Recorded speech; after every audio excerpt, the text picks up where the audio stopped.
మిర్చి బజ్జీకి, శాండ్‌విచెస్‌కి గ్రీన్ చట్నీ ఇస్తారుగా, ఆ రెసిపీ మా అమ్మ స్టైల్‌లో సింపుల్‌గా ఎలా చేయాలో చూద్దాం. మిక్సీ జార్‌లోకి ఒక మీడియం కట్ట కొత్తిమీర కట్ చేసి తీసుకున్నాం. మేము ప్రెజెంట్ మిర్చి బజ్జీ చేసాం. దానికి కాంబినేషన్‌గా ఈ చట్నీ. సో, 3-4 పచ్చిమిర్చి కారంని బట్టి తీసుకోండి.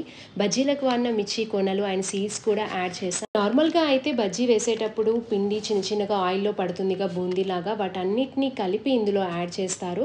బట్ మన ఇంట్లో కొన్నే బజ్జీలు చేస్తాం కాబట్టి అంత ఎక్కువ రాదు. సో, మా అమ్మ ఇలా చిన్న చిన్నగా ప్లెయిన్ బజ్జీలు వేసింది.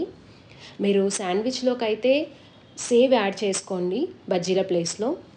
సో, ఇందులోకి కొంచెం అల్లం వెల్లుల్లి పేస్ట్ అండ్ సాల్ట్‌ని యాడ్ చేసుకొని కొన్ని వాటర్ వేస్తూ మిక్సీ పట్టాలి.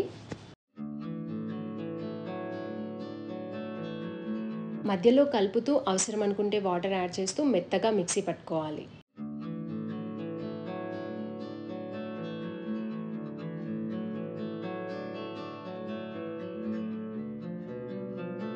So, salt and water add చేస్తూ చట్నీ కన్సిస్టెన్సీ చూసుకోవాలి. అంతే అండి, మన కొత్తిమీర చట్నీ రెడీ అయిపోతుంది.